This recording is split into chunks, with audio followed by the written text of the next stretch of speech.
Death of a Gaelic Poet. Hamish Macbeth Mystery. Good evening, ladies and gentlemen. Tonight we travel north, past Inverness where the roads narrow and the cities fall away, past the last petrol stations and mobile phone signals into the far Highlands where the mountains keep their own counsel. We journey to a place where the old language still lives on weathered lips, where poetry is not entertainment but prophecy, and where a man's words can wound as deeply as any blade. We are speaking, of course, about the mystery of death of a Gaelic poet. Before we begin, please take a moment to like the video and subscribe, but only if you're enjoying what we're doing here. It helps keep the station stove burning. Tell us where you are and what time it is in the comments. I always enjoy seeing how far our little village circle extends. Now turn off the lights, maybe turn on a fan for some soft noise, and let us get started tonight. Chapter 1. The bard arrives. Hamish Macbeth was doing what he did best, avoiding work. The morning had dawned grey and soft over Lochdubh, and the kind of October day that seemed made for staying indoors. Mist clung to the loch like a sleeping cat, and the hills beyond had disappeared entirely, swallowed by cloud. Rain wasn't falling so much as hanging in the air, a fine dampness that worked its way through wool and skin alike.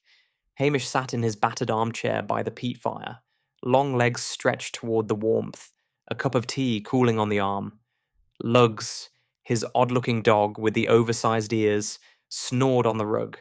Sonsie the wildcat watched from atop the filing cabinet, the one stuffed with forms Hamish had been meaning to get to for the better part of a year. The forms can wait, he thought contentedly. They've waited this long. Another day won't hurt them. His morning patrol had consisted of walking lugs to the harbour, watching Archie Mclean mend nets for 20 minutes, and accepting a cup of tea from Angela Brodie. His report would describe it as community liaison and preventive policing. Blair in Strathbane would never know the difference. The phone rang. Hamish looked at it, looked at his tea, looked back at the phone. It rang again. Oh, fine, he muttered, unfolding himself from the chair. His joints protested. At 34, he was too young to creak, but the Highlands had a way of getting into a man's bones. Lochdubh police. Hamish? The voice was clipped, efficient, and sent an unwelcome flutter through his chest. Priscilla Halberton Smythe. We need you at the hotel. Is someone dead? Not yet. But if this poet doesn't stop being insufferable, that may change. A poet, Hamish thought. That's a new one. I'll be along directly. He hung up and stood for a moment, looking at nothing. Priscilla. It had been 3 weeks since he'd seen her. She'd been in London, doing whatever it was she did there. Meetings, lunches, moving through a world of cashmere and confidence that he could never enter.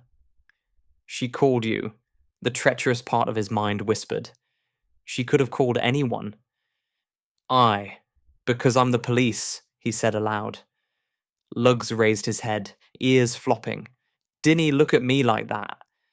He pulled on his uniform jacket, checked his hair in the small mirror by the door.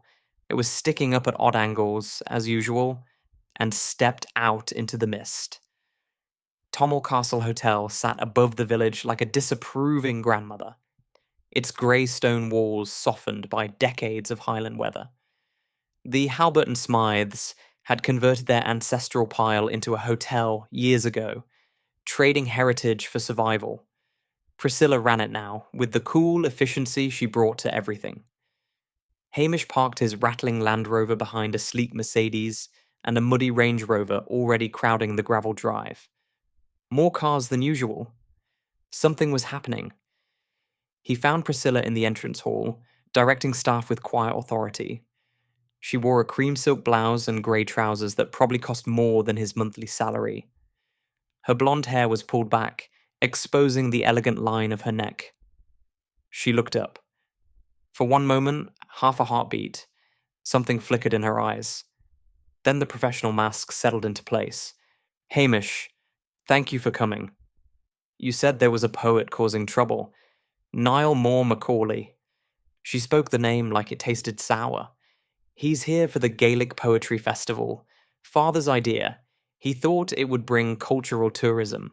What it's brought is a man who believes the world exists to serve him. What's he done? So far, insulted the chef's porridge, demanded his room be moved twice, and reduced one of the chambermaids to tears. Oh, one of those.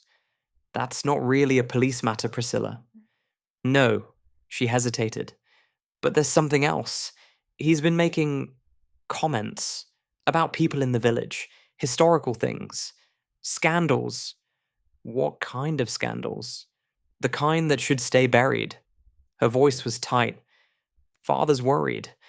Some of his verses, they're coded, but if you know what to look for... She didn't finish. She didn't have to. I'll have a word, Hamish said. Thank you.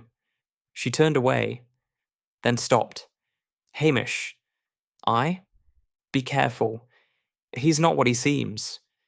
He found the poet in the library, holding court. Niall Mòr MacAulay was not what Hamish had expected. He'd imagined someone frail and scholarly, perhaps, or wild-haired and eccentric. Instead, the man who rose from the leather armchair was tall and distinguished, silver-haired, with the kind of weathered handsomeness that aged well. He wore a tweed jacket and an open-collared shirt, and he moved with the easy confidence of someone who had never doubted his welcome anywhere. Ah, the local constabulary. His voice was rich, melodious, a voice made for recitation. Come to ensure the bard's safety, have you? Constable Hamish Macbeth. Hamish kept his own voice mild. Just stopping by to welcome you to be Lochdubh. How delightful. Though, I must say, your little village is not quite what I expected. The hotel is adequate, but the staff... He made a dismissive gesture. Still, one must suffer for one's art. Suffer, aye. I imagine you make plenty of folk suffer. A small crowd had gathered. Festival guests, Hamish assumed. A thin woman with sharp features and hungry eyes stood near the window, clutching a leather notebook. A red-faced man in expensive country clothes, Colonel Halberton Smythe himself, hovered near the drinks cabinet, looking uncomfortable. And in the corner, almost invisible, a grey-haired woman in a housekeeper's uniform quietly arranged flowers. I understand you're performing tonight, Hamish said. Performing. The poet's lip curled. I don't perform, Constable. I illuminate. I reveal truths that lesser minds prefer to keep hidden. The Gaelic tradition demands honesty, the sharp edge of observation. My verses have been called dangerous. He smiled, showing teeth. I consider that a compliment. Dangerous how? I write what I see. The sins of fathers visited upon sons. The secrets that villages like yours bury beneath centuries of peat. His eyes swept the room, lingering on the colonel, who suddenly found his whiskey glass fascinating. Everyone has something to hide, Constable. My gift is finding it. This one's trouble, Hamish thought. Real trouble. I'm sure you'll find Lochdubh rather dull, Mr. Macaulay. We're simple folk here. No such thing as simple folk. Only simple minds that can't see the complexity. The poet turned away, dismissing him. Now, if you'll excuse me, I have verse to polish. Tonight's reading will be memorable. Hamish left, but not before he caught the housekeeper's eye. She stood very still, hands clasped, watching the poet with an expression Hamish couldn't quite read. Not admiration, he thought. Something else entirely. He found Archie Mclean at the harbour, mending nets with fierce concentration. Archie. Hamish. The fisherman didn't look up. His weathered hands moved automatically, needle and twine dancing through familiar motions. You've heard about the poet, then? The hands stopped. I've heard. Anything I should know? Archie was silent for a long moment. When he spoke, his voice was flat. He wrote about my Mary once, 20 years back, in one of his famous poems. He spat the word like a curse, said things. Implied things about her and some man in Strathbane. Were they true? Does it matter? Half the Highlands believed it. Took years for the whispers to stop. He looked up finally and his eyes were hard. If I were you, Hamish, I'd keep that man away from the village. Nothing good comes of poets. They see too much and understand too little. Hamish walked back through the village slowly, thinking. A man who finds secrets and puts them in verse. A village full of people with things to hide. And a poetry reading tonight where everyone will be watching. Lugs was waiting at the station door, tail wagging. Trouble's coming, boy, Hamish said, scratching the dog's ears. I can feel it. Lugs whined in agreement. Let's hope I'm wrong. Chapter 2. The Festival. The mist had lifted by evening, replaced by a cold clarity that turned the stars to ice chips. Hamish stood at the window of his station, watching the lights of Tommel Castle glitter on the loch. No good will come of this, he thought, but what can I do? Arrest a man for writing poetry? Sonsie wound between his ankles, demanding attention. He bent to stroke the wild cat's rough fur. You're right, he said. I should go. Keep an eye on things. He changed into his good shirt, the one without the frayed collar, and wondered briefly why he was bothering. Priscilla wouldn't notice. She never noticed. She noticed enough to call you, the voice whispered. Shut up, he told it.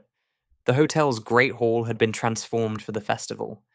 Candles flickered in iron sconces, throwing dancing shadows on the ancient stone walls.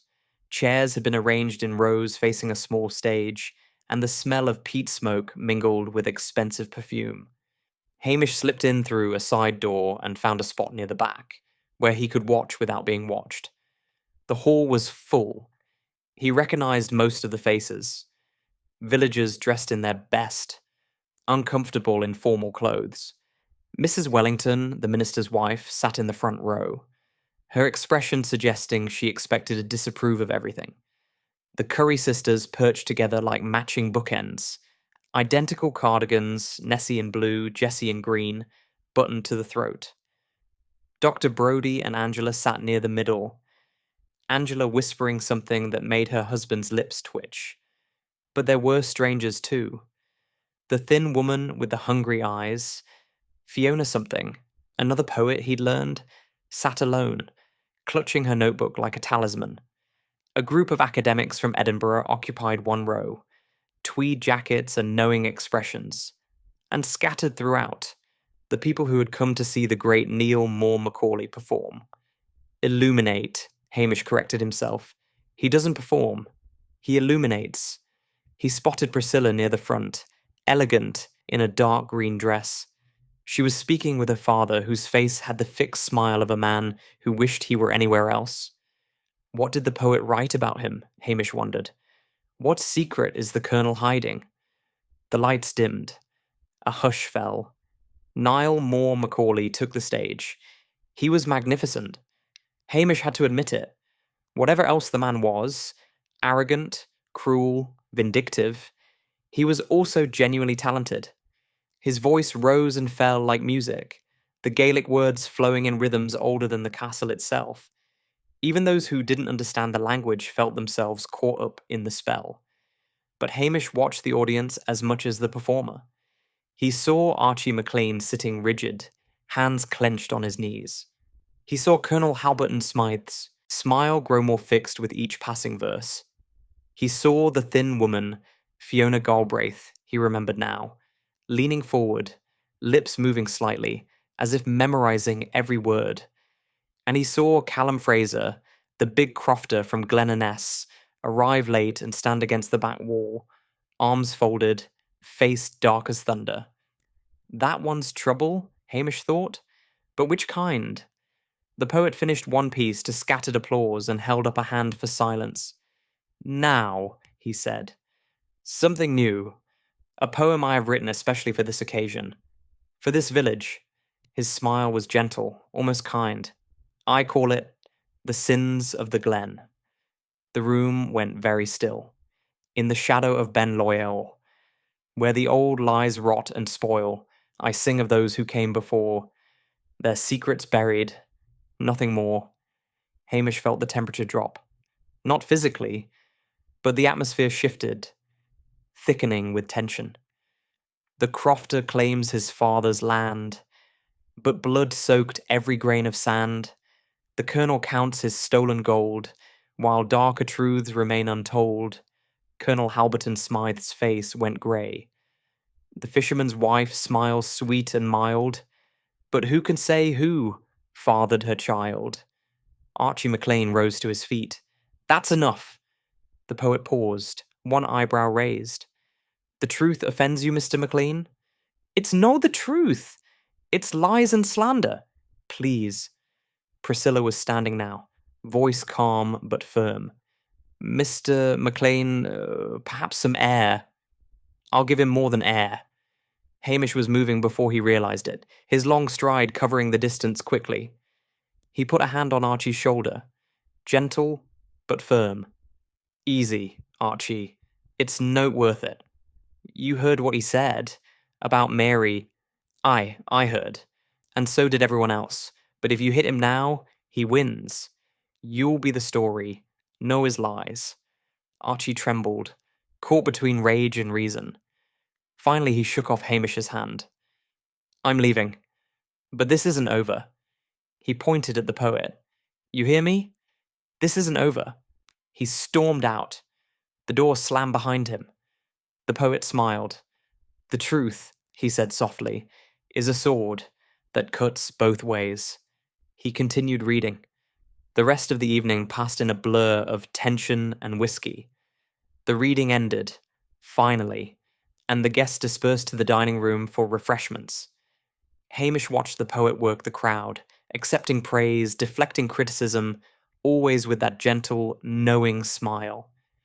He's enjoying this, Hamish realised. The fear, the anger, he feeds on it. He found himself beside Fiona Galbraith at the drinks table. Up close, she was younger than he'd thought, mid-30s perhaps, with the kind of intensity that burned like fever. Quite a performance, she said, watching the poet. You're a poet yourself, and I understand. She laughed, but there was no humour in it. Is that what I am? I thought I was a failure. That's what he called me anyway. Last year, at the Edinburgh Festival. Talentless, he said. A dilettante playing at verse. In front of everyone. That must have hurt. Hurt? She turned to look at him, and her eyes were very bright. It destroyed me. I couldn't write for months. Couldn't sleep. Couldn't think of anything but what he'd said. And yet you're here. I came to prove him wrong. To show him my new work. She glanced toward the poet. He won't even look at it. Says he doesn't read amateur scribbling. Motive, Hamish thought automatically. Humiliation. Revenge. He was about to ask another question when a commotion drew his attention. Callum Fraser had cornered the poet near the fireplace. The crofter's voice was low but intense, and his hands were balled into fists. My family for 300 years, and I'll not have some Edinburgh fraud telling lies about us. Lies? The poet's voice carried clearly. I wrote only what the records show. Your grandfather's land claim was disputed. The original owners were removed. That's history. That's no your business. History is my business, Mr. Fraser. The old wounds that never heal. The blood that cries out from the soil. The poet smiled. Perhaps if you'd attended university instead of tending sheep, you'd understand. Callum Fraser's face went purple. For a moment, Hamish was certain he would strike. But then the crofter stepped back, breathing hard. You'll regret this, he said quietly. I promise you that. He turned and walked out, passing Hamish without a glance. 2 threats in one night, Hamish thought, and the night's not over. He found Priscilla in the corridor outside the great hall, leaning against the wall with her eyes closed. Long evening, he said. She opened her eyes. For once, she didn't immediately put up the walls. Hamish, is it always like this? The anger, the accusations? No, usually. Usually we just have Mrs. Wellington complaining about the hymn selection. A ghost of a smile. I should never have let father invite him. I knew something was wrong. I could feel it. What did he write about your father? The walls came back, slamming into place. I don't know what you mean. Priscilla, it's late. She pushed herself off the wall. I should see to the guests. Good night, Hamish. She walked away, heels clicking on stone. Each click felt like a door closing. What is the Colonel hiding? Hamish wondered. And how far would he go to keep it hidden? He left the hotel just after 11, walking back through the village under cold stars. The mist was creeping back, softening the edges of the world. Tomorrow, he thought. I'll talk to the poet tomorrow. Ask him what he really knows. But tomorrow would be too late. The call came at 7 in the morning. Hamish was feeding Lugs when the phone shrilled, dragging him from a half-finished cup of tea. Lochdubh police? Hamish? It was Priscilla, and her voice was strange, tight, controlled, but with something broken underneath. He's dead. The poet. They found him on the hillside. Hamish closed his eyes. I'm on my way. Chapter 3. The body in the heather. The body lay in the heather about a quarter mile above the hotel, where the manicured grounds gave way to wild moorland. Mist clung to the hillside in patches, and the early morning light was thin and grey. Hamish climbed carefully, avoiding the obvious path where others had already trampled. Old habit. You never knew what evidence might be lying in the grass. Too late for that, he thought, seeing the cluster of people at the top. Half the hotel staff's already been up here. Priscilla stood apart from the group, arms wrapped around herself. She wasn't wearing a coat. She must have run up the moment she heard. He wanted to go to her, to say something, but duty came first. The poet lay on his back in the heather, eyes open to the sky. His expression was peaceful, almost dreamy, as if he'd simply laid down to watch the clouds. But his lips were blue, and his skin had the waxy pallor of death. Who found him? Hamish asked. Morag. Priscilla nodded toward a grey-haired woman sitting on a rock nearby, a blanket around her shoulders. The housekeeper from yesterday, Hamish noted. She was very still, hands clasped in her lap. She takes this path every morning. For the exercise. When? About 6. She came straight back to the hotel. Hamish knelt beside the body, careful not to touch anything. The poet was fully dressed. The same clothes he'd worn last night. No obvious wounds. No signs of struggle. Heart attack, he thought. That's what everyone will think. Old man. Too much whiskey. Too much excitement. But something wasn't right.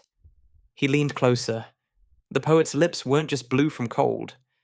There was a faint discoloration around the mouth. A slight yellowing that didn't belong. And his hands. Hamish studied the hands without touching them. The fingers were slightly curled, frozen in a grasping motion. Not relaxed. Not natural. Poison, he thought. Or I'm a Dutchman. He stood up. No one else is to come up here. Priscilla, can you make sure of that? I'm calling Strathbane. Hamish. She hesitated. Was it... did someone... I didn't know yet, he said. And it was true. He didn't know. Not for certain. But his gut told him this was no natural death. The sins of the Glen, he thought. Someone decided to silence the poet permanently. Detective Chief Inspector Blair arrived 2 hours later, sweating despite the cold and reeking of last night's whiskey. He heaved himself out of the car and surveyed the scene with undisguised contempt. Macbeth, what disaster have you stumbled into now? Morning, sir. Hamish kept his voice neutral. Body's up the hill. I've kept the scene clear. Body. Blair snorted. Heart attack, is it? These artistic types. All emotion and no constitution. The pathologist will tell us, sir. Blair squinted at him suspiciously. You think it's something else? I think we should wait for the professionals, sir. That's your cue to feel superior and take charge. It worked. Blair puffed up his chest. Right, well, lead the way then? They climbed to where the body lay. Blair spent approximately 30 seconds examining it before pronouncing his verdict. Heart attack, plain as day, probably came up here for fresh air, keeled over. He rubbed his hands together, open and shut. We'll have the body moved to Strathbane for autopsy, but I can tell you now, natural causes. Oh, you can you? Hamish bit his tongue. There was some trouble last night, sir. At the hotel. The deceased had enemies. Blair's eyes narrowed. What kind of trouble? He wrote poetry that upset folk. There were threats. Threats. Blair considered this. Who threatened him? Archie Mclean, sir. Fisherman and Callum Fraser, the crofter. Right. I'll want to speak to them. Blair turned away, already losing interest. But mark my words, Macbeth. This is a heart attack. These Highlanders always imagining drama where there isn't any. Aye, sir, Hamish thought. And you wouldn't recognize a clue if it bit you on the... I'll start gathering statements, he said instead. If that's all right with you, sir. Fine, fine. Keep yourself busy. Just don't make things complicated. Heaven forbid. The autopsy results came back that afternoon, and they changed everything. Hamish was in Dr. Brodie's surgery, drinking tea and watching the rain when the call came through. It's poison, Dr. Brodie said, putting down the phone. His face was grim. Hemlock, they think. Takes a few hours to work. Causes paralysis, respiratory failure, nasty way to go. Hemlock, Hamish turned the word over. It grows wild here. All over the hills.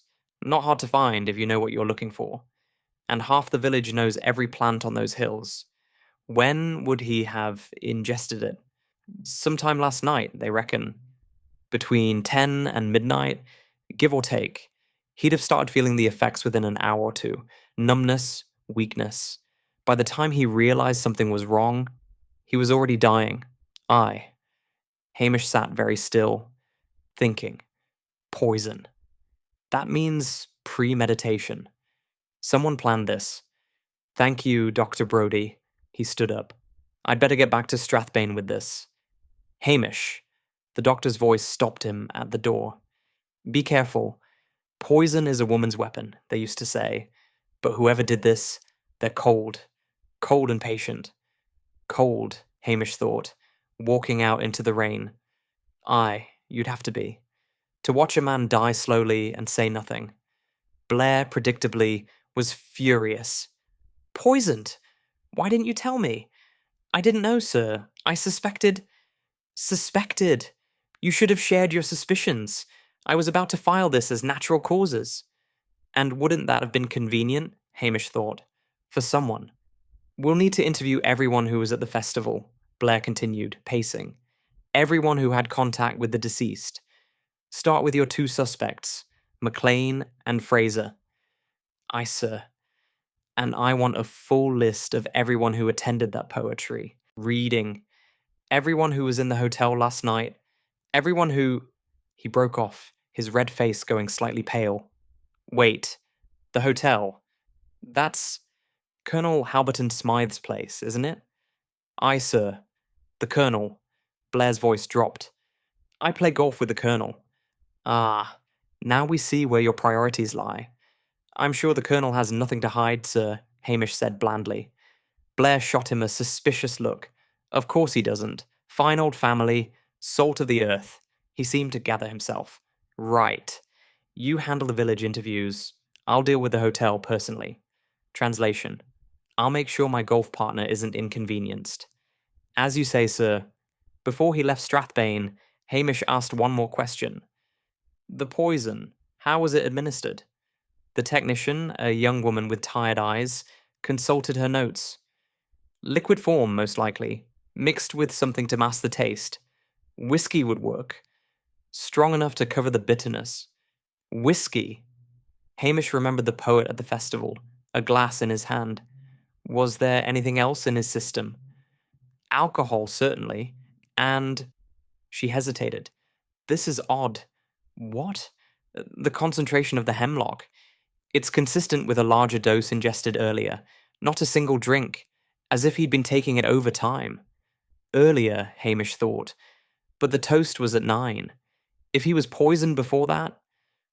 Something stirred in his memory, a detail he'd nearly forgotten. He rubbed his lips. During the reading, before the toast. "Thank you," he said. "You've been very helpful." Back in Lochdubh, he sat in his station as night fell, lugs at his feet, Sonsie on the filing cabinet. "Someone poisoned him before the whiskey toast," he said aloud. The animal's ears perked up. But how? And where? He pulled out a notebook and began to write. The poet arrived yesterday afternoon, checked into his room 12, the best suite, complained about everything. The reading was at 8. He rubbed his mouth during the performance. Numbness? The toast was at 9. He was last seen alive at 11, leaving the Great Hall. Body found at 6 this morning. If the poison was already working during the reading, Hamish murmured, then he must have been given it earlier, before the performance. His room, his private whiskey, the flask. The poet had his own whiskey. Hamish had noticed it at the reading. A silver flask that he pulled from his pocket between verses. Not the hotel's whiskey. Someone got to his flask, he thought. Sometime between his arrival and the performance. But who had access to his room? The answer was obvious. Housekeeping. He thought of Morag Sutherland, the quiet housekeeper who'd found the body. Her still, watchful expression as she'd arranged flowers in the library. The way she'd looked at the poet. Not admiration, he'd thought at the time. Something else entirely. Tomorrow, he would start asking questions. Tonight, he sat by the fire and thought about old wounds that never healed. Chapter 4. Whispers and Witnesses. Morning brought pale sunshine and a restless energy that drove Hamish out of the station early. There were questions to ask, and he knew exactly where to start. The Curry sisters' shop sat at the heart of Lochdubh, a cramped space filled with everything from tinned beans to fishing tackle. More importantly, it was the nerve centre of village gossip. Nothing happened in Lochdubh without the Curry sisters knowing about it. The bell jangled as Hamish ducked through the low doorway. "Ah, Hamish." Nessie Curry looked up from behind the counter, her sharp eyes gleaming. She wore a blue cardigan buttoned to the throat. "We've been expecting you." "Expecting you," Jessie echoed. She wore green, as always. "I imagine you know why I'm here." "The poet?" Nessie's voice dropped to a theatrical whisper. "Murdered, they say." "Murdered," Jessie confirmed. "What can you tell me about him?" Hamish leaned against the counter, affecting casual interest. "He made enemies, I understand." The sisters exchanged glances. That strange telepathic communication of identical twins. "He was a bad man," Nessie said finally. 20 years ago, he destroyed people with his verses. Cruel things. True things sometimes, but cruel. True, but cruel, Jessie agreed. "Who did he destroy?" Another exchange of glances. Longer this time. "The Sutherland girl," Nessie said quietly. "Isabel, Morag's daughter." Morag's daughter. Hamish felt something cold settle in his stomach. "What happened?" Nessie sighed. "It was one of his poems. The Cuckoo's Child, he called it. About a girl in a village. He didn't use names, but everyone knew. It implied that Isabel wasn't her father's daughter. That Morag had strayed. Strayed. Was it true? Hamish asked. Who knows? The damage was done. Isabel was engaged to young Willie Mackay. Nice boy. Good family. They called off the wedding. The Mackays wouldn't have their son marrying a bastard, Jessie said bluntly. That's what they called her. Isabel couldn't bear the shame. Nessie's voice dropped further. She walked into the loch. They found her body 3 days later, Morag's daughter, dead because of the poet's verse. And Morag? Hamish asked. What happened to her? She stayed, kept her head down, Started working at the hotel, cleaning, cooking, whatever was needed. The colonel was kind to her, gave her a job when no one else would. She's been at the castle ever since. 20 years. Quiet as a mouse. Never speaks of Isabel. 20 years of grief. 20 years of silence. And then the poet comes back. Who else did he hurt? Hamish asked. In his poems? The sisters glanced at each other again. The colonel, Nessie said reluctantly. There were whispers. Something about money. Investments that went wrong. People who lost everything. The poet wrote about it? He implied. The way he always did. Never direct enough to sue, but everyone knew. And Archie Mclean's wife. Aye, that poem about the fisherman's wife. Archie's never forgiven. Never forgiven, Jessie echoed. Hamish straightened. One more thing. The night of the festival. Did you see anything unusual? Anyone behaving strangely? The sisters considered. The poet himself, Nessie said. During the reading. He kept touching his mouth, rubbing his lips. His lips. I thought maybe they were dry. But now that you mention it, Nessie frowned. It was before the whiskey toast. I noticed because the clock had just struck 8:30. 8:30. Before the toast. The poison was already working. Thank you, Hamish said. You've been very helpful. Find who did it, Hamish, Nessie said quietly. Whoever they are, whatever their reasons, no one deserves to be murdered. No one, Jessie agreed. Dr. Brodie's surgery was quiet, the waiting room empty. Angela met Hamish at the door with a cup of tea and worried eyes. I heard about the poison, she said. Hemlock. What a terrible way to die. Is himself in? In the back. Go on through. Dr. Brodie was at his desk, reading a medical journal with the concentrated frown of a man avoiding paperwork. Hamish, sit down. I imagine you have questions. Hemlock, Hamish said, taking the offered chair. Tell me about it. Nasty stuff. The doctor pushed aside his journal. It's been used as a poison since ancient times. Socrates, you know. The plant is common enough in the Highlands, grows along streams, in damp places. How would someone prepare it? You'd need to extract the active compound, conine, crush the leaves and stems, boil them down. Basic chemistry, really. Anyone with a bit of knowledge could do it. And the effects? Progressive paralysis.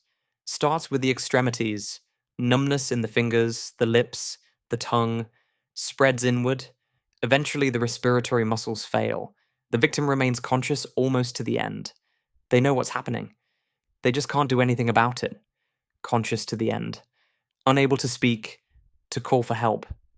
The poet, Hamish said slowly, was rubbing his lips during the reading, at 8:30, but the whiskey toast wasn't until 9. Dr. Brodie's eyebrows rose. Then he was poisoned before the toast. Some other source. His personal flask. He had his own whiskey. That would fit. A dose in the flask. He drinks throughout the evening.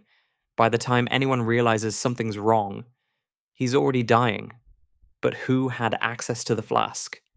The answer kept coming back to the same person. He found Morag Sutherland in the hotel kitchen, peeling potatoes with mechanical precision. Her grey hair was pinned back severely, and her face was blank. The carefully composed expression of someone who had learned to show nothing. Mrs. Sutherland, might I have a word? She looked up. Her eyes were pale blue, almost colourless. Of course, Constable. I've been expecting you. Expecting me? You're investigating the poet's death. I found the body. It's natural. You'd want to speak with me. Cool. Very cool. Tell me about that morning, Hamish said, when you found him. I take a walk every morning, 6 o'clock, up the hill path. Good for the Constitution. Her voice was flat, reciting facts. I saw something in the heather. At first I thought it was an animal, a deer perhaps, lying down. But when I got closer, what did you do? I checked for a pulse. There was none. Then I came back to the hotel and told Miss Halberton Smythe. You didn't scream? Call for help? I'm not the screaming type, Constable. No, Hamish thought. I don't imagine you are. Mrs. Sutherland, I understand you knew the poet. From before. For the first time, something flickered in those pale eyes. I knew of him. Your daughter is dead. The words fell like stones. 20 years this November. I'm sorry. Are you? She set down the potato and the peeler with precise movements. My daughter killed herself because of that man's verses. His art. His truth. He destroyed her with words, Constable. Destroyed me. And you're sorry? Mrs. Sutherland, I spent 20 years watching him win prizes, reading his poems in the papers, seeing him celebrate while my Isabel rotted in the ground. Her voice remained flat, controlled, but something burned behind her eyes. And now he's dead? And you want to know if I'm sorry? Did you kill him? The question hung in the air between them. No, she said finally. I didn't, though God knows I wanted to. Every day for 20 years, I wanted to. But I didn't. You had access to his room. So did half the staff. I made up his bed, yes. I saw his whiskey flask on the dresser, but I didn't touch it. Can you prove that? Can you prove I did? Her eyes met his, challenging. I found the body, Constable. If I'd killed him, would I have been so foolish as to discover him myself? A fair point. Unless you wanted to be sure he was dead. Where were you during the poetry reading? In the kitchen, preparing the late supper. The chef will confirm it. And afterward? I went to my cottage. I live in the grounds. I didn't see anyone, and no one saw me. No alibi, but no proof either. Thank you, Mrs. Sutherland. Hamish stood up. I may have more questions later. I'm sure you will. She picked up the potato again. I'm not going anywhere, Constable. I've nowhere to go. He left her peeling in silence, her hands steady, her face blank. She's lying, he thought, or hiding something. But what? He walked back through the village slowly, fitting pieces together. The poet was poisoned before the reading. The hemlock was in his personal flask. Whoever did it had access to his room. Morag Sutherland had motive, opportunity, means. But so did others. He thought of Callum Fraser, the crofter whose family had been accused of land theft. Archie Mclean, whose wife's honour had been impugned. Fiona Galbraith, the aspiring poet publicly humiliated. Even Colonel Halberton Smythe, with his mysterious financial secrets. Any of them could have done it. All of them had reason. He needed more information. He needed to know exactly who had access to that flask. At the station, Lugs greeted him with enthusiastic tail-wagging. Sonsi merely opened one eye before returning to sleep. Right, Lugs, Hamish said, settling into his chair. Let's think about this. The dog sat at his feet, ears perked. The killer had to know about the flask, which means they either knew the poet's habits or observed him closely. He tapped his fingers on the arm of the chair. The flask was silver, distinctive, not something you'd miss.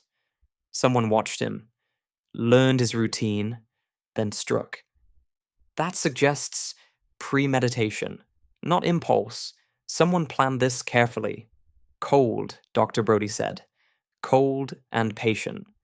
The poison took hours to work, which means the killer didn't need an alibi for the time of death, only for the time of poisoning. And when was that? He pulled out his notebook and reviewed the timeline. Poet arrives, 3 p.m. Room prepared by housekeeping, between 3 and 4 p.m. Reading begins, 8 p.m. Symptoms observed, 8:30 p.m. Rubbing lips. Toast, 9 p.m. Last seen alive, 11 p.m. Body found, 6 a.m. The flask was poisoned between 3 and 8, he murmured. 5 hours. Anyone at the hotel could have done it. But who had access to his room? Housekeeping. That meant Morag, and the chambermaids. He'd need to speak with all of them. And the guests. Anyone could have slipped into his room while he was elsewhere. I'm chasing shadows, Lugs, Hamish said wearily. Too many suspects. Not enough evidence? The dog whined sympathetically. Aye, time for a different approach. Instead of asking who could have done it, ask who would have done it. Who hated him enough to plan a murder? Who was cold enough to watch him die? The answer was obvious. Morag Sutherland. 20 years of silent grief. A daughter's death unavenged. But she says she didn't do it. Oh, and murderers never lie. Tomorrow, he would dig deeper. Tonight, he would sit by the fire and let his mind work. The truth is there, he thought, hiding in plain sight. I just have to see it. Chapter 5. The Suspect Web. The next morning brought rain, not the soft mist of previous days, but a proper Highland downpour that hammered the station roof and turned the paths to mud. Hamish stood at the window, watching the loch churn grey and angry. Good weather for secrets, he thought. People stay indoors. Tongues loosen. He'd spent a restless night. Fragments of the case tumbling through his dreams. Morag Sutherland's pale eyes. The poet's silver flask. The timing that didn't quite fit. Someone's lying. But who? And about what? Lugs whined at the door, wanting his walk despite the weather. Aye, I'm coming. Hamish pulled on his waterproof jacket. But we're making stops along the way. He found Callum Fraser in his barn, mending a tractor with the grim determination of a man who would rather be anywhere else. The crofter was a big man, broad-shouldered and weather-beaten, with hands like shovels and a face that looked carved from the same stone as the hills. Constable. Callum didn't look up from his work. Come to arrest me, have you? Should I? Half the village thinks so. That fat detective from Strathbane certainly does. Blair's been busy then. I'm more interested in the truth, Mr. Fraser. The truth, Callum laughed, but there was no humour in it. The truth is that Poet was a liar and a fraud. He wrote things about my family, things that happened 100 years before I was born, and made it sound like I'd stolen the land myself. You threatened him. The night of the reading. Aye, I did. Callum finally looked up, his eyes hard. And I'm not sorry, but I didn't kill him. Where were you that night? After the reading? The crofter's jaw tightened. I left the hotel. Walked home. Anyone see you? No. So you've no alibi? I was out on the hills. Alone. Callum's voice was flat, but something flickered in his eyes. It's not a crime to walk on your own land. He's hiding something. But what? What were you doing on the hills, Mr. Fraser? Silence. The rain drummed on the barn roof. There's deer on my land, Callum said finally. And it's not deer season. Poaching. I see. If I tell Blair that, he'll have me for illegal hunting. If I don't, he'll have me for murder. The crofter's laugh was bitter. Some choice. I'm not Blair, Hamish said quietly. I'm not interested in deer. I'm interested in who killed Niall McAulay. Callum studied him for a long moment. I was out until 3 in the morning, shot 2 deer, dressed them in the old bothy above Glen. You can check. The blood will still be there. 3 in the morning. The poet was already dead by then, but Callum couldn't have known that. You'll need to make a statement about the deer and face prosecution. I'll speak to the gamekeeper, quietly. If the deer were on your land, Callum's expression shifted. Surprise, perhaps, or grudging respect. You'd do that? I'm trying to find a murderer, Mr. Fraser, not a poacher. Let Blair chase the obvious suspect. I'll catch the real killer. Fiona Galbraith was staying at the bed and breakfast on the edge of the village, a cramped room above the post office. Hamish found her hunched over a notebook, writing furiously, her breakfast untouched on the table beside her. Miss Galbraith. She looked up, startled. Her eyes were red-rimmed, as if she'd been crying, or hadn't slept. Constable, I wondered when you'd come. You knew the deceased. Everyone knew him. She set down her pen with deliberate care. He was famous, celebrated. The great Niall Mòr MacAulay, voice of the Highlands. You didn't like him. I hated him. The words came out flat without heat. He destroyed me. In Edinburgh last year. Stood up in front of everyone and said I had no talent, no future, no business calling myself a poet. I'd submitted my work for a competition he was judging. He read it aloud, mocking it. Every line, every word. That must have been painful. Painful? She laughed, but it sounded more like a sob. I couldn't write for 6 months. Every time I tried, I heard his voice. Talentless. Dilettante. She shook her head. I came here to prove him wrong. To show him my new work. And did you? He wouldn't even look at it. Said he didn't read amateur scribbling. Her hands clenched on the edge of the table. I waited 20 years to work up the courage to try again. 20 years. And he dismissed me in 10 seconds. Motive, clear as day. Where were you the night of the reading, Miss Galbraith?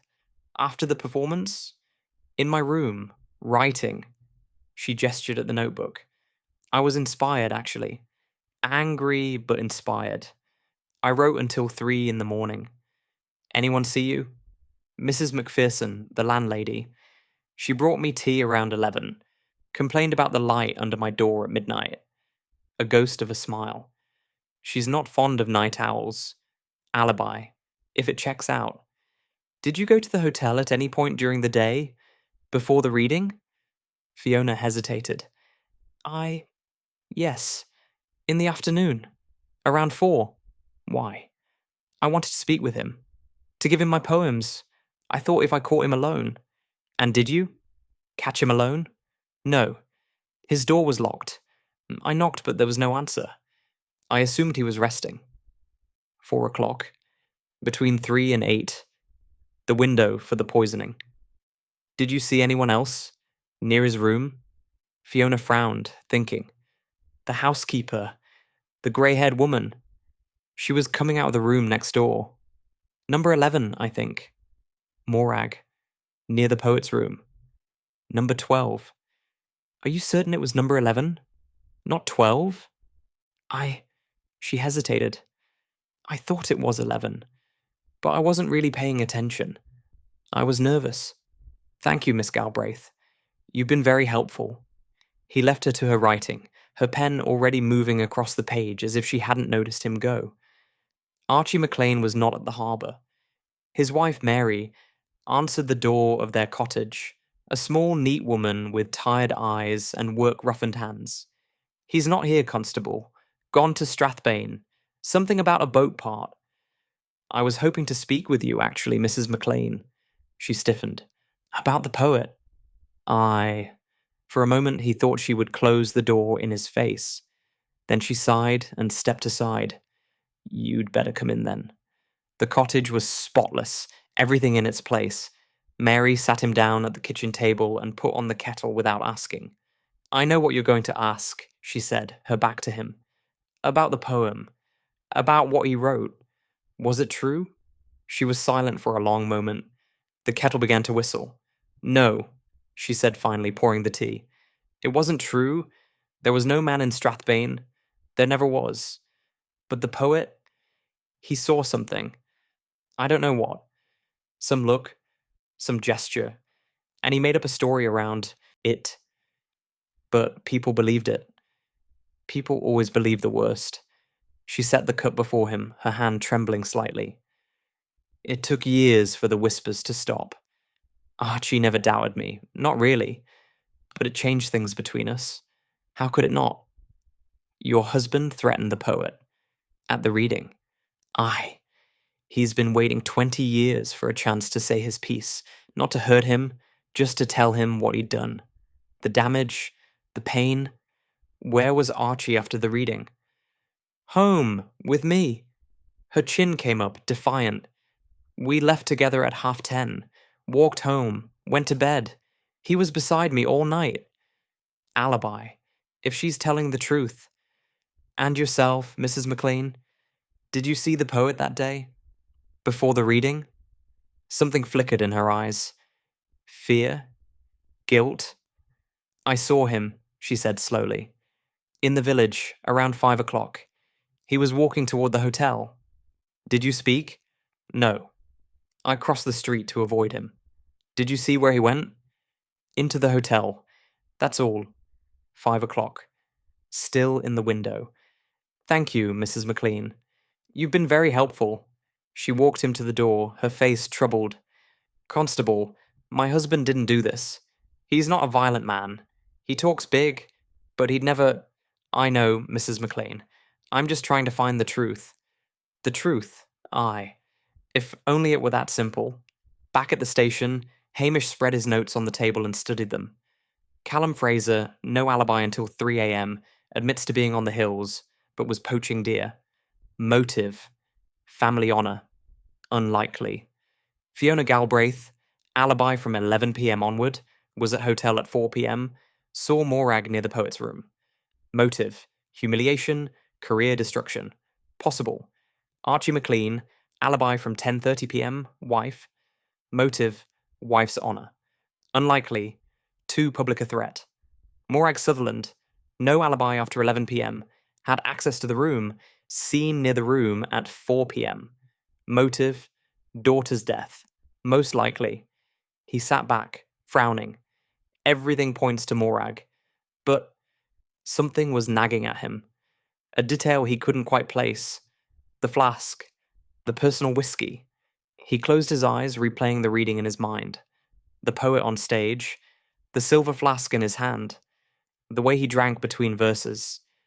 He rubbed his lips at 8:30. The numbness had already started. But he kept drinking. Why would he keep drinking if he felt something was wrong? Unless he didn't know the flask was poisoned. Unless he thought the numbness was something else. Or unless the poison wasn't in the flask. Hamish's eyes snapped open. What if everyone's been looking in the wrong place? He was still thinking when Blair arrived, sweating and triumphant. Macbeth! I've cracked it. Open and shut. Hamish looked up wearily. Sir? The housekeeper. Sutherland. She did it. Blair puffed up his chest. I've been interviewing the staff. One of the chambermaids saw her coming out of the poet's room at 4 o'clock. She had access. She had motive. She found the body. Case closed. The chambermaid saw her, coming out of the room. But Fiona said Morag was coming out of room 11, not 12. Sir, I'm not certain. Not certain? Blair's face reddened. What's to be certain about? The woman's daughter killed herself because of the poet. She's had 20 years to plan this. She poisoned his flask and waited for him to die. But the timing is perfect. She poisoned the flask in the afternoon. He drank from it all evening. He died overnight. Simple. Too simple. Sir, the symptoms started before the reading. At 8:30, the poet was rubbing his lips. But if the flask was poisoned at 4, so he drank early. What's your point? My point is that 4 hours isn't enough time for the symptoms to... Macbeth. Blair's voice was dangerous. I'm arresting her, this afternoon. Unless you have actual evidence to the contrary, not just your feelings or instincts, I suggest you stay out of my way. He stormed out. The door slammed behind him. Hamish sat very still, thinking. He's wrong. The timing doesn't work. But how do I prove it? I need to find the real source of the poison. He grabbed his coat and headed for the hotel. Chapter 6. The Breakthrough. The hotel was in chaos when Hamish arrived. Blair's police car sat in the drive, lights flashing, and a small crowd had gathered near the entrance. Hamish pushed through to find Priscilla standing on the front steps, her face white. He's arrested her, she said. Morag. They're taking her now. Through the door, Hamish could see Blair escorting Morag Sutherland across the lobby. The housekeeper walked with her head high, her face blank, the same controlled expression she'd worn when they'd spoken. I didn't do it, she said, catching Hamish's eye as she passed. I didn't kill him, but perhaps it doesn't matter. Perhaps it never did. They put her in the car. The lights flashed. The crowd dispersed. She's innocent, Hamish thought. I know it. But how? He found Priscilla in her father's study, staring out the window at the rain. I need to see the poet's room, he said. She turned. Her eyes were red. Blair's already been through it. Took the flask as evidence. I'm not looking for the flask. Something in his voice made her straighten. You don't think she did it? No. Then who? I didn't know yet, but I will. He met her eyes. Trust me, Priscilla. For a moment the walls came down. He saw the girl he'd loved since childhood. Frightened, uncertain, looking to him for answers. I trust you, she said quietly. I always have. Then why can't you love me? He pushed the thought away. The room, please. Room 12 was a shambles. Blair's team had torn through it, searching for evidence. The bed was stripped, the drawers emptied, the closet bare. Hamish stood in the centre of the room, turning slowly. What am I missing? He tried to see it as the poet had. A man arriving, unpacking, settling in. What would he do first? He'd pour himself a drink. But the flask was gone. And according to Blair's theory, the flask was the murder weapon. But the timing doesn't work. He walked to the window. The view looked out over the grounds. The formal gardens, the path that wound up the hill, the path where the poet had died. Why was he on the hill? At night? In the cold? Hamish frowned. Something wasn't right. He turned back to the room. The dresser was bare, but there were marks in the dust. Circles where bottles had stood. He counted them. 3 bottles. The flask. And what else? He knelt and examined the carpet. There, near the dresser, a small stain. Liquid, recently dried. He sniffed it cautiously. Whisky. But something else too. Something faintly bitter. The poison wasn't in the flask. It was in something else. But what? He found the hotel porter in the service corridor, smoking a forbidden cigarette. Mr. Hendry? A word? The porter jumped, nearly dropping his cigarette. Constable! I'm not interested in your smoking, Mr. Hendry. I want to know about the poet's room. I already told the other detective. I didn't see anything. I'm not asking what you saw. I'm asking what you did. The porter hesitated. What do you mean? You delivered things to his room. Bottles. What bottles? Just the usual. Whisky. He'd ordered a bottle of the Mclean. And mineral water. Anything else? His own supplies. He brought a case with him from Edinburgh. Whisky, mostly. Some fancy stuff from a distillery I'd never heard of. His own supplies. Did you unpack it? No, sir. He was very particular. Wouldn't let anyone touch his things. But someone did touch them. Someone had access to his room. Only housekeeping, sir. And the flask... I'm not talking about the flask. Hamish leaned closer. Think carefully. What else was in that case? The porter's brow furrowed. There was a smaller bottle. Looked old. He said it was a special blend. Some distillery that closed 50 years ago. He was saving it for after the reading. A smaller bottle. Special. Saved for after the reading. Where is that bottle now? I don't know, sir. It wasn't in the room when the police searched. Because someone took it. After the murder. The pieces were starting to fit together. Thank you, Mr. Hendry. You've been very helpful. He found the Curry sisters closing up their shop for the evening.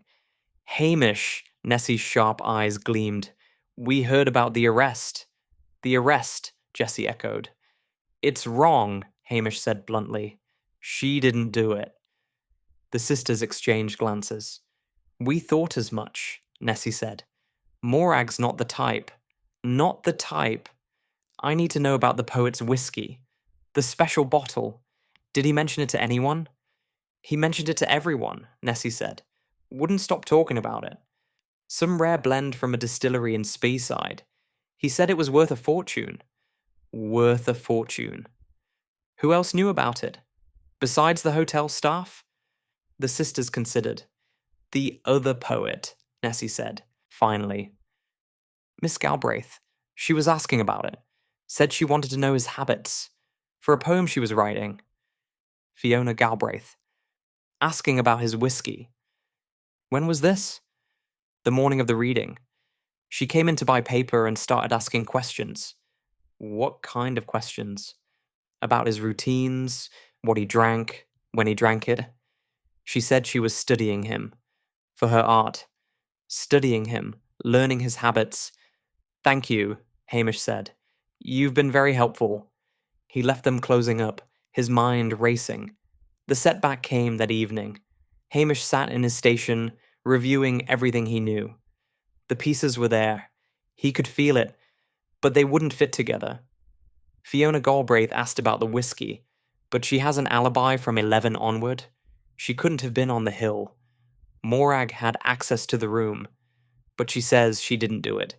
The special bottle is missing. Someone took it after the murder. But who? He thought about the poison.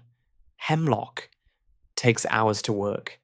The victim would feel symptoms long before death. Numbness, weakness, difficulty breathing. The poet felt the symptoms at 8:30, but he kept drinking. Why? Unless he didn't know the poison was in the whiskey. Unless he thought it was something else. What if he was already ill? What if he blamed the symptoms on something innocent? Hamish sat up straight. The symptoms of hemlock poisoning, numbness, weakness, paralysis, the symptoms of a heart condition, tightness, shortness of breath, weakness. What if the poet had a heart condition?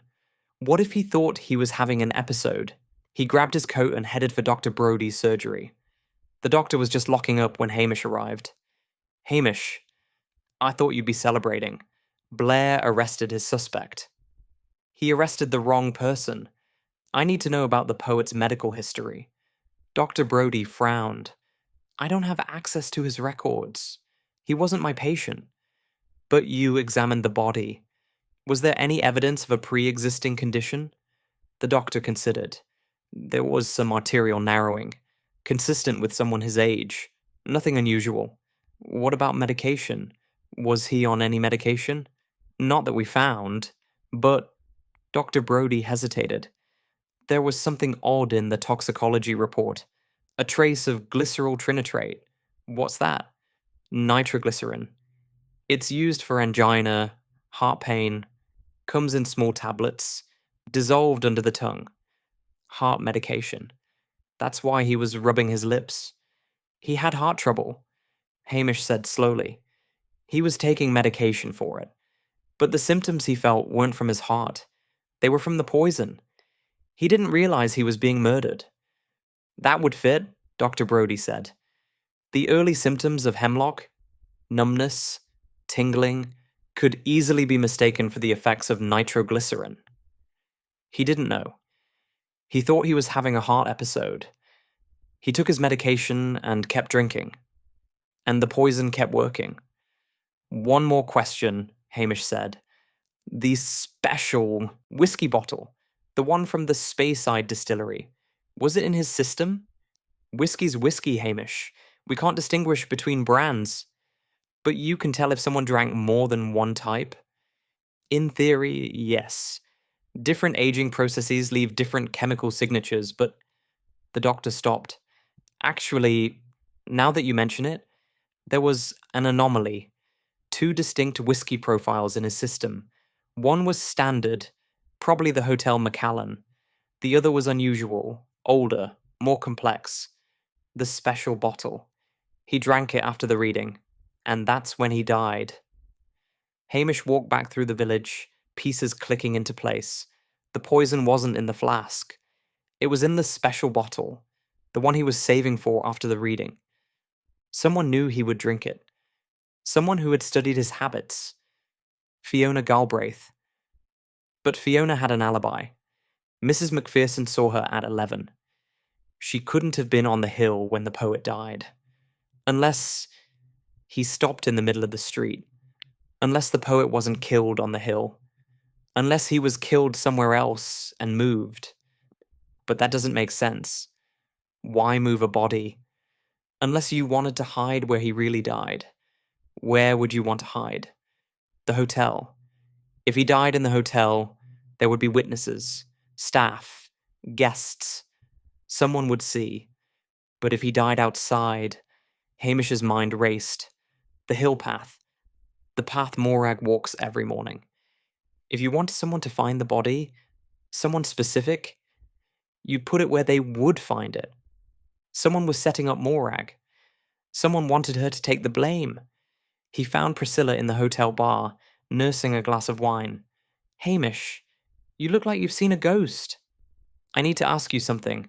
About Fiona Galbraith. Priscilla frowned. The other poet. What about her? Did she know Morag? Before the festival? I don't think so. Why? Because someone's been setting Morag up, making her look guilty, and the only person who benefits from that is the real killer. You think Fiona? I think someone wanted Morag to take the fall. Someone who knew her history with the poet. Someone who studied his habits and learned about the whiskey. Hamish leaned forward. Fiona was asking questions about the poet, about his routines, about what he drank. But she has an alibi. For after 11. Not before. Hamish's eyes narrowed. What if she poisoned the special bottle earlier? What if she knew he would drink it after the reading? But the body was found on the hill, because someone moved it. To make Morag look guilty. Priscilla's face went pale. But that would mean...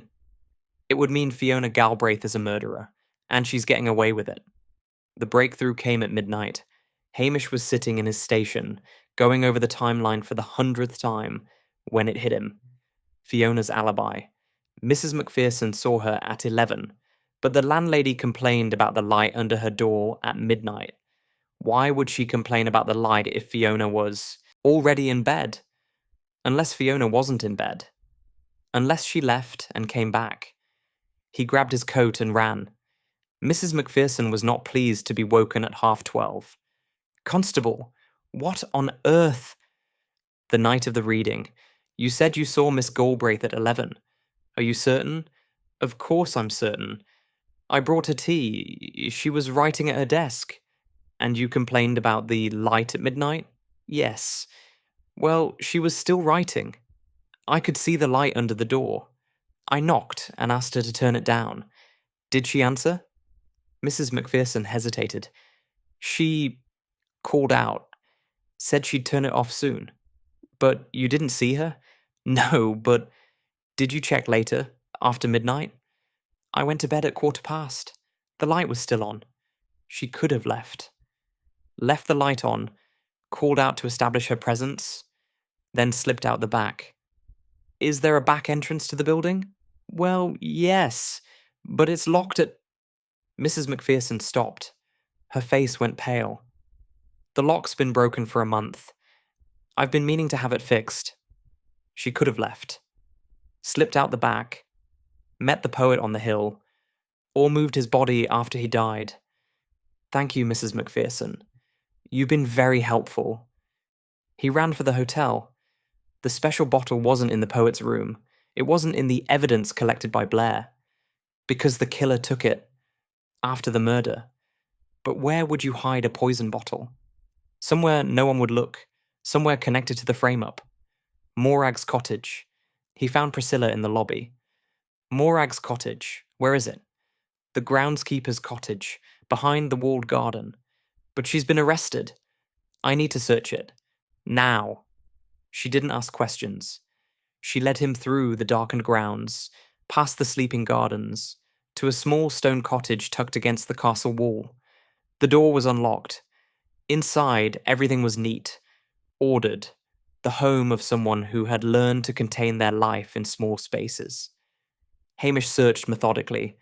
The kitchen, the sitting room, the bedroom, nothing. He stood in the centre of the cottage, frustrated. Where would you hide something? Somewhere that would incriminate Morag, but somewhere she wouldn't find it. His eyes fell on the fireplace. Cold now, the ashes grey and dead. The ashes. He knelt and began to sift through them. At the bottom, beneath layers of ash, his fingers touched glass. He pulled it out carefully, brushing away the soot. A small bottle, old. The label charred but still readable. Glenferrin Distillery, 1972.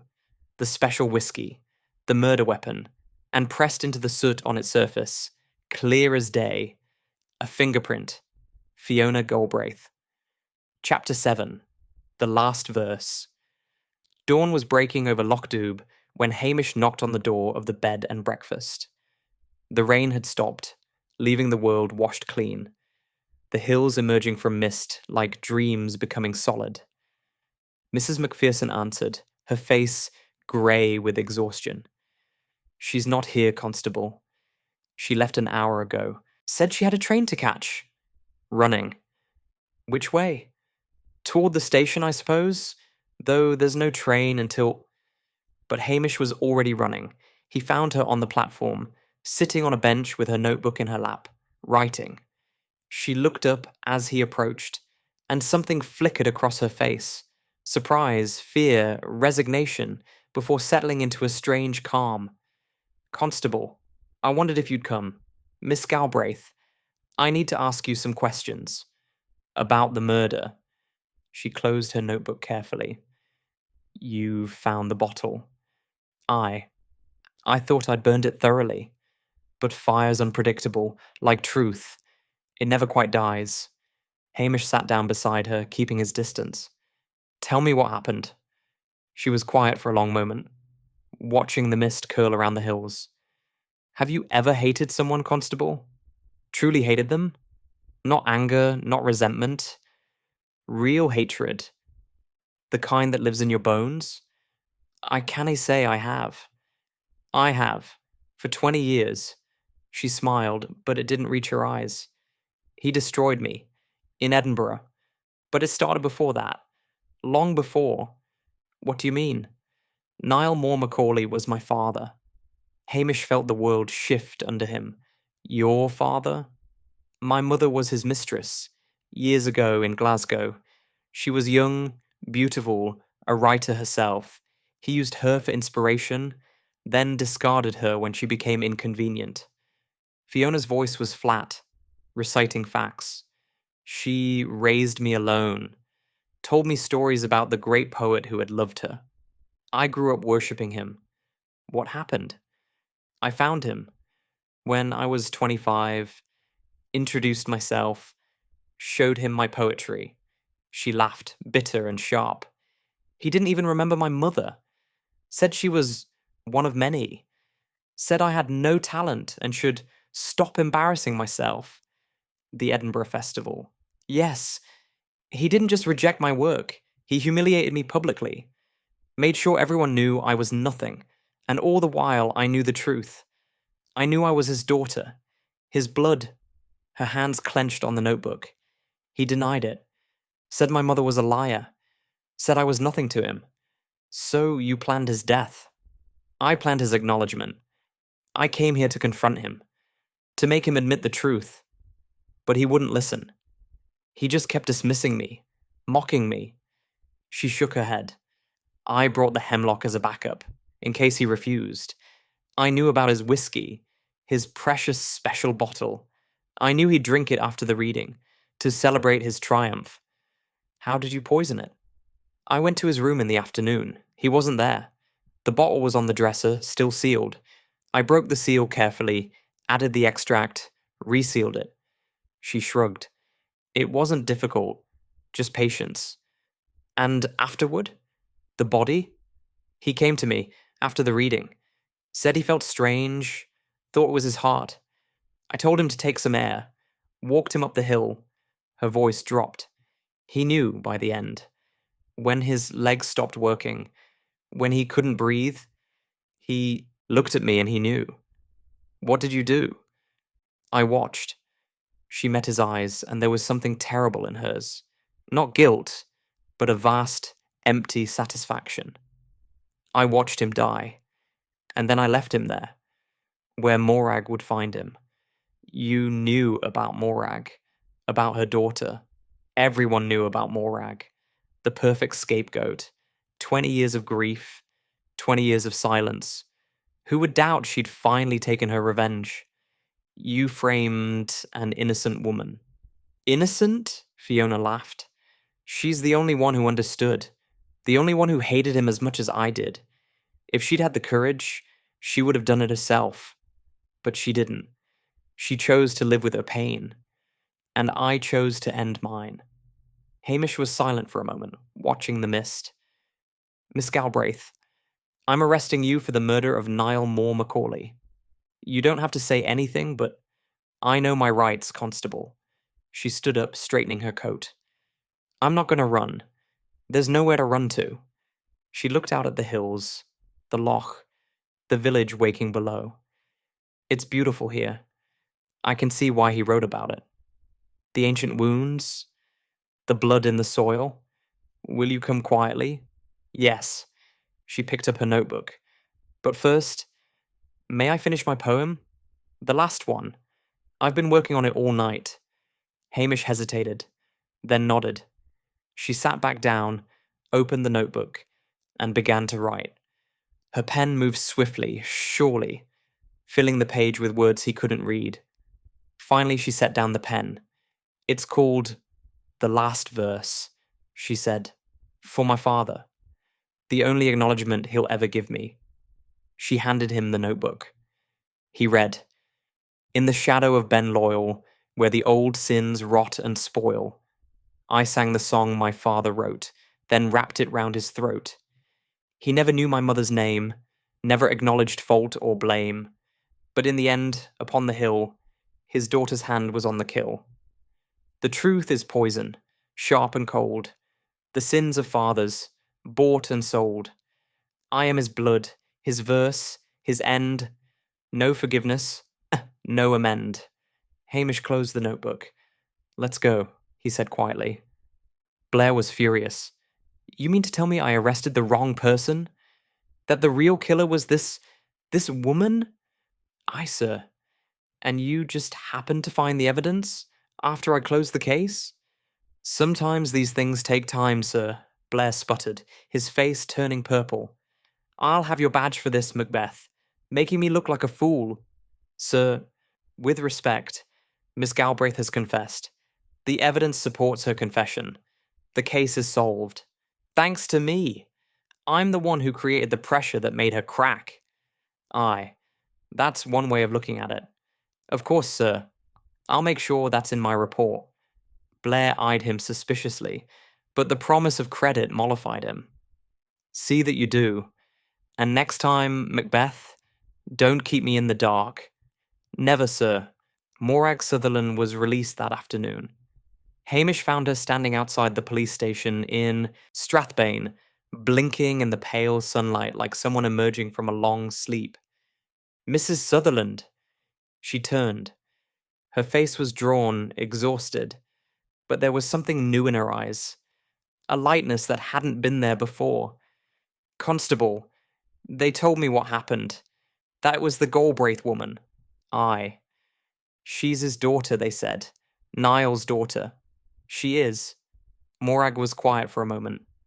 All those years, all that hatred, and in the end, he was killed by his own blood. She shook her head slowly. There's a kind of justice in that, I suppose. Justice, Hamish repeated. Is that what you call it? No. She looked at him, and her pale eyes were clear. I'd call it tragedy. For all of us. She walked away, her step lighter than it had been. Hamish watched her go, thinking about daughters and fathers, about old wounds and older secrets. The sins of the Glen, he thought. They never really die. They just wait. He found Priscilla in the hotel garden, cutting roses for the dining room. She looked up as he approached, and for once the walls were slow to rise. Her eyes were tired, worried. But there was warmth there too, carefully hidden, but present. It's over, she asked. Aye. Fiona Galbraith's been arrested. Your father's name will be cleared. My father. She set down the shears. You knew, didn't you? About the financial trouble? The poet hinted at it in his verse, but I didn't investigate. Because you're not that kind of policeman. She almost smiled. Always protecting people, even from their own secrets. Some secrets are better left buried. And some aren't. She met his eyes. Thank you, Hamish, for believing in Morag, for not giving up. I was just doing my job. No, you were doing more than that. She hesitated, then reached out and touched his hand. Just briefly. A butterfly's brush. You always do more than that. For a moment they stood in silence, the roses nodding around them, the morning mist burning off the hills. Then she withdrew her hand. I have to go to London, she said. Father needs me to sort out some business matters. I'll be gone a few weeks. A few weeks. Maybe longer. She picked up the shears again. Will you still be here? When I get back? I'm not going anywhere, Priscilla. Lochdubh is my home. She nodded, something flickering in her eyes. Relief? Sadness? Hope? Before the professional mask settled back into place. Take care of yourself. Hamish Macbeth. And you, Priscilla. She walked toward the hotel, basket of roses on her arm. At the door she paused and looked back. Hamish. I? The next time I come home, maybe we could have dinner. Just the two of us. His heart stuttered. I'd like that. She smiled. A real smile, rare and precious, and disappeared inside. Hamish stood in the garden for a long time after she'd gone. The roses nodding in the breeze, the hills rising green and ancient beyond the wall. Maybe, he thought. Maybe this time. But he'd thought that before. Evening found him back at the station, lugs at his feet. Sonsie on the filing cabinet. A cup of tea cooling on the arm of his chair. The fire crackled softly. Outside, the loch lay still as glass, reflecting the first stars. Well, Lugs, Hamish said, scratching the dog's ears. Another case closed. Another murderer caught. Another village secret dragged into the light. Lugs whined contentedly. And what have we learned? That fathers and daughters are complicated. That old wounds fester. That poetry can kill just as surely as poison. Sonsie yawned, showing impressive fangs. Aye, you're right. It's all very sad. He sipped his tea, gazing into the fire. A man destroyed by his own daughter. A woman framed for a murder she didn't commit. A village full of secrets that almost swallowed them all. He thought of Niall Mòr MacAulay, lying in the heather, his last poem unwritten. He thought of Fiona Galbraith, her notebook full of verses that no one would ever read. He thought of Morag Sutherland, walking home through the village, her burden finally lifted. And he thought of Priscilla, driving south to London, the hills falling away behind her. Dinner, she'd said. Just the two of us. He smiled, very slightly. Maybe this time, Lugs. Maybe this time. The dog looked up at him with wise, ancient eyes. Aye, I know. I've said that before. He set down his tea and stretched his long legs toward the fire. But a man can hope, can't he? Even a village policeman who smells of sheep. Lugs put his head on Hamish's knee. That's what I thought. Outside, the stars came out one by one, scattered across the Highland sky like scattered verses of some poem too vast to read. The loch reflected them, doubling their light. And in the police station at Lochdubh, the fire burned low, the animals slept, and Hamish Macbeth sat alone in the darkness, thinking about love and loss and the old, old stories that never quite end. The truth is poison, sharp and cold, the sins of fathers, bought and sold. The poet was dead. The killer was caught. The village would heal. But the secrets of the Glen would remain, buried deep in the peat, waiting for the next storm to unearth them. As they always did. As they always would. The end.